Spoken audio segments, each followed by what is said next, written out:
వెంకటరమణారెడ్డి గారు, మా ఎమ్మెల్యేల నాయకుడు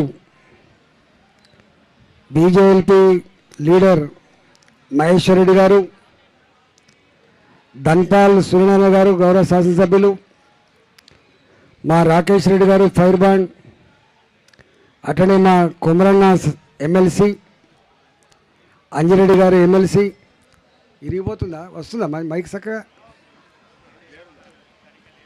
సరిలేదా? సంఘీభావంగా వచ్చినటువంటి నాయకులకు, కార్యకర్తలకు, రిటైర్డ్ ఉద్యోగులకు, మీడియా మిత్రులందరికీ నమస్కారం. భారత్ మాతాకి, భారత్ మాతాకి. తెలంగాణ ఉద్యమంలో ఒక ప్రత్యేకత చూసిన, మళ్ళీ ఈ ధర్నాలో ఒక ప్రత్యేకతను చూసిన. ఆ ప్రత్యేకత ఏంటంటే, ఆనాడు తెలంగాణ ఉద్యమంలో జెండాతో, సంఘంతో, రాజకీయాలతో సంబంధం లేదు. ఒకటే సంబంధం, తెలంగాణ మట్టి బిడ్డల సంబంధం.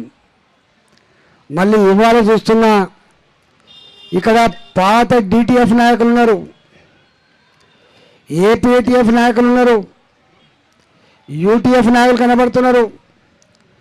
అనేక సంఘాలలో నాయకుల స్థాయిలో పనిచేసినటువంటి వాళ్ళందరూ కూడా మాకు ఇవాళ జెండా లేదు, మాకు ఇవాళ సంఘం లేదు, మా ఏకైక ఆశయం మా రిటైర్డ్ ఉద్యోగుల ప్రాణాలు కాపాడే మా ఎజెండా అని చెప్పి ఇవాళ తరలి వచ్చి ఈ ప్రభుత్వం మీద కన్నీరు చేయడానికి వచ్చినటువంటి మా ఉద్యోగులు కనబడుతున్నారు.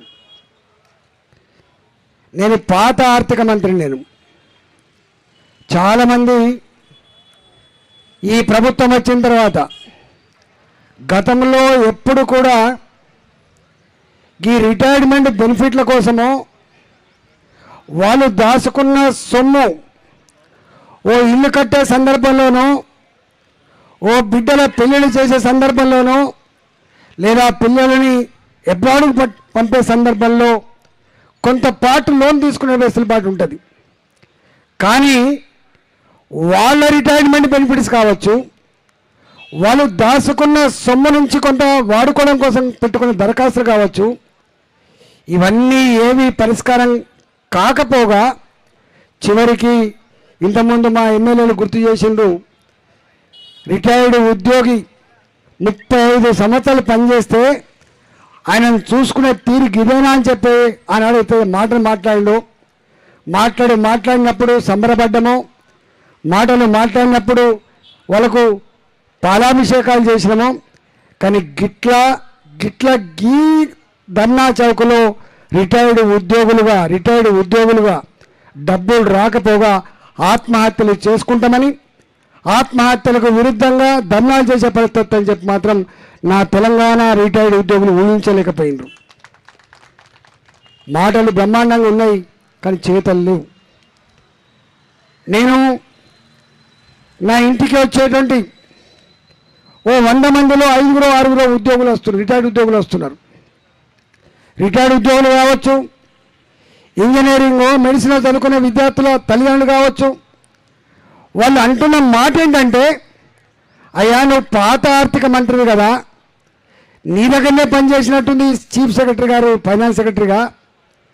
ఆ సుల్తానియా గారు కూడా మీ దగ్గరే పనిచేసినట్టున్నది, మీరు చెప్తే నా పని అవుతుందట అని చెప్పి నా దగ్గరికి రిటైర్డ్ ఉద్యోగులు వాళ్ళ బెనిఫిట్స్ కోసం, మొన్న మా మిత్రుడు క్లోజ్ ఫ్రెండ్ అన్నాను, నేను ఇంకొక 1 ఇయర్లోనో 2 ఇయర్స్లోనో రిటైర్డ్ కాబోతున్నా, నేను నిజాయితీగా పనిచేసిన అధికారిని, నాకు ₹1 లేదు, నువ్వన్నో 10 లక్షలు 20 లక్షలు అప్పివ్వు, లేకపోతే నాకు రుణం ఇప్పి అని చెప్పి నాకు వచ్చి నువ్వు ఒక మెసేజ్ పెట్టు అంటే పెట్టనే అని చెప్తే మెసేజ్ పెట్టిన. నేను అనేక సార్లు చీఫ్ సెక్రటరీలకి, అనేక సార్లు ఆర్థిక కార్యదర్శులకి, మేము మాజీ మంత్రులం కదా, మాకు ఇంత గౌరవం ఉంటుందేమో, మా మాట వింటారు అని చెప్పి మేము పెట్టినాం. కానీ ఎవరి పని కూడా కాలేదు. కాకపోగా మేము ఎప్పుడైనా ఫోన్ చేస్తే వాళ్ళు మాట్లాడే మాటలు ఏంటంటే, మా చేతులు ఏం లేదు, మా చేతులు ఏం లేదు, మీరు పైన చెప్పమని చెప్తున్నారు. ఇంత సిగ్గుమాలిన వ్యవస్థ ఉంటుందని చెప్పి మేము కళ్ళ కూడా ఊహించలేదు. 14 సంవత్సరాల కాలం పాటు ఏ తెలంగాణ రాష్ట్ర ఆశయం కోసం ఉద్యమాలు చేసినామో ఇదే ధర్నా చౌక్లో మేము దీక్షలు చేసి అలసిపోయి ఇక్కడే పడుకుంటే మా కిందికెళ్ళి ఆ మొత్తం మురికంతా మా కిందికెళ్ళి పోయింది. తెల్లారులే చూసేలకు మొత్తం తడిసిపోయి ఉన్నాం, మాకు అలసిపోయి తెలియకుండా అయిపోయింది.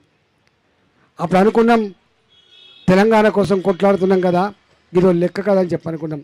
అంటే గంత కష్టపడి తెచ్చుకున్న తెలంగాణ, బలిదానాలు చేసుకొని తెచ్చుకున్న తెలంగాణలో కానీ ఇవాళ రేవంత్ రెడ్డి సర్కార్ గిట్ల కన్నీళ్లు పెట్టుతుందని చెప్పి మాత్రం ఎవరు ఊహించలేదు. కానీ ఇది రేవంత్ రెడ్డికి, వీళ్ళు రిటైర్డ్ ఉద్యోగులే కావచ్చు కాక వాళ్ళు ఎక్కువ తక్కువ నీ సచివాలయం ముందు ధర్నాలు చేయడానికో నీ సచివాలయ గేట్లు ఎక్కి ఉద్యమాలు చేయకపోవచ్చు, కానీ వాళ్ళకు పదనైన ఒక ఆయుధం ఉంటుంది, వాళ్ళకు లక్షల మందిని కదిలించగలిగినటువంటి ఆయుధం ఉంటుంది. ఆ ఆయుధంతో నీ పడతారని చెప్పి ఈ సందర్భంగా హెచ్చరిస్తా ఉన్నా. ఈరోజు 2018లో అనుకుంటే ఒకసారి నేనే ముఖ్యమంత్రి గారికి ఒక మాట